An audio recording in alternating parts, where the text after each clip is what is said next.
Vittoria per 3-0 della Pallavolo Padova contro Vero Volley Milano.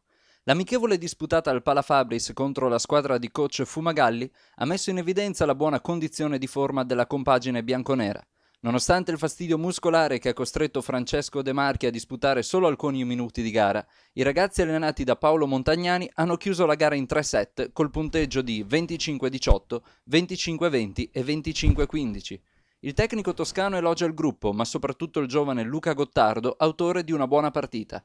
Quello che devo dire è che Luca Gottardo è in una forma fisica oltre la norma, perché ha lavorato bene tutta l'estate, si vede, lo vediamo tutti i giorni, è quello che tra l'altro, essendo 3 schiacciatori e Cico ancora ha qualche problema, è quello che si sta facendo il carico di lavoro maggiore.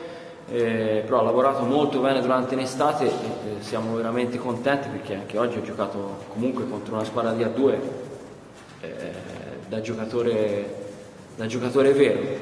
vero, e questo mi fa piacere a tutti, penso, avere Luca Gottardo così in forma. Dopo l'allenamento congiunto con Mantova di mercoledì scorso, davanti a circa 200 spettatori, la Pallavolo Padova ha così inaugurato una serie di amichevoli che vedranno la squadra bianconera impegnata nella lunga preparazione al campionato di Serie A2. In attesa dell'arrivo della nazionale giapponese, che sarà ospite nella Città del Santo dal 15 al 21 settembre, coach Montagnani pensa già domenica prossima, 19 settembre, quando la sua squadra scenderà in campo alle 17 contro la Sisley Treviso a Porto Viro, in provincia di Rovigo.